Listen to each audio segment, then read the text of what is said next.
a frozen wall.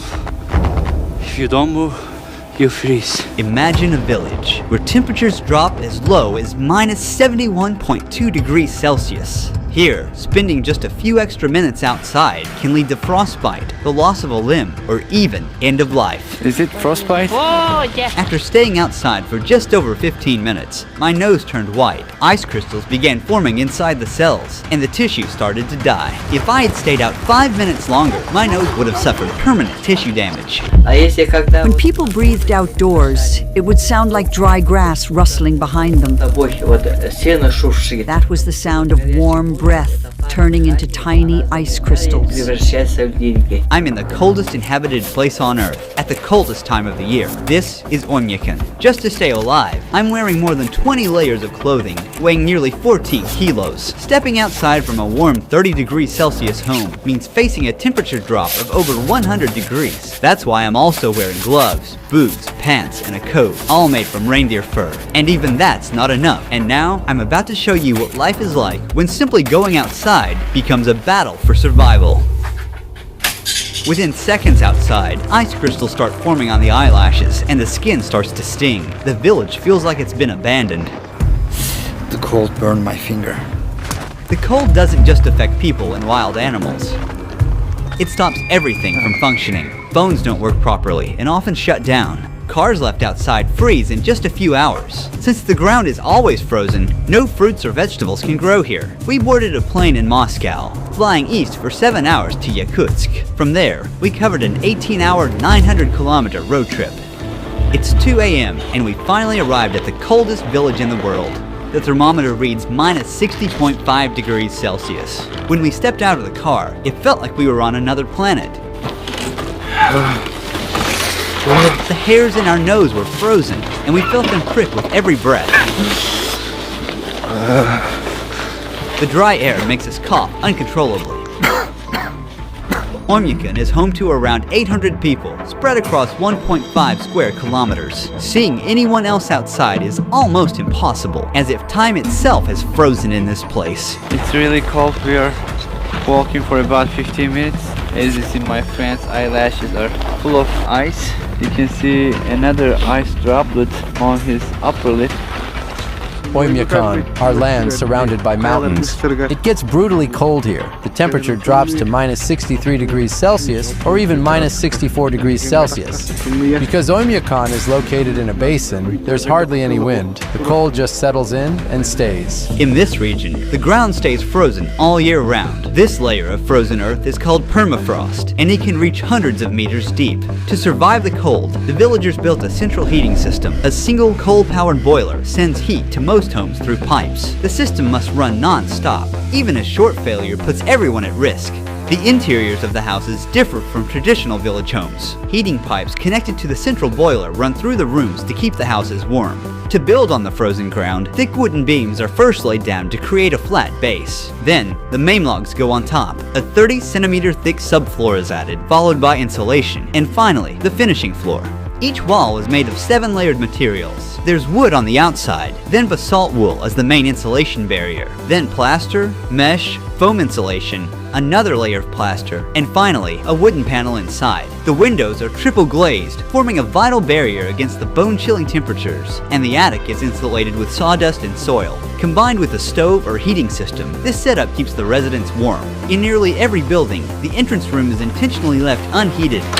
We freeze everything in the front room. Look at this refrigerator, natural. Here, I have frozen milk and frozen meat that I store in the cold. As you can see, these first 2 rooms at the entrance used for storage and as a refrigerator. These unheated rooms also serve as a buffer against the freezing cold. You can see ice and snow covering the interior of the room, especially the ceiling. In Oymyakon, the day begins early. Yevdokia is already at the barn. Cattle farmers here wrap a cloth around the cow's udder to protect the sensitive tissue from frostbite and to keep it clean. The udder isn't at risk of freezing anymore, but once the milk starts flowing, we have to be careful. Because of the extreme cold in Oymyakon, no water pipes run to the buildings. They would freeze almost instantly. The cows must step out into the cold every morning and make their way to the river to drink. One by one, they step into an icy hell, moving quickly, knowing they must return before the cold becomes too harsh. Their hair became crusted with ice almost immediately. This part of the river is not frozen because it is coming fresh from the mountain. Underground spring water meets with river and keeps this part of the river unfrozen. Then all of a sudden, my whole face went numb. I couldn't move the muscle on the left side, like I was having facial paralysis.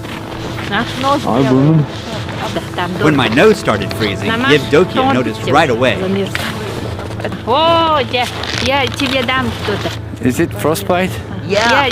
The cold shrinks the blood vessels and eventually reduces blood circulation. Without enough warmth, water inside each cell freezes into ice crystals, causing the cells to rupture and triggering a stabbing pain and tissue to die. You should cover your face like this. Walk while covering your face. Be careful, or it might turn black. From this point on, until the end of the documentary shoot, I won't be able to stay outside for more than 10 minutes at a time, or my already frostbitten nose could get even worse. But as the documentary progresses, and the temperatures drop even further, we'll be pushing our limits to show you what survival here truly demands. Here is the cure. This is aloe and just alcohol. You soak it like this and apply it to the area that's frozen. And don't rub it, okay? Otherwise, you'll damage the vessels in the capillaries, and it'll lead to sores. Then Yevdokia began her daily chores by hanging freshly washed clothes in the yard. Within just minutes, they completely froze solid. Her clothes are completely frozen. My hands are freezing.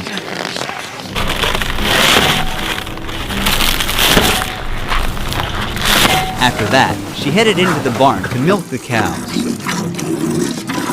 I keep Yakut cows because they produce really high-quality milk. The fat content can reach 7 to 8%. As you can see, there are some ice and snow covering the ceiling, but here is warm. The sides are also covered in snow.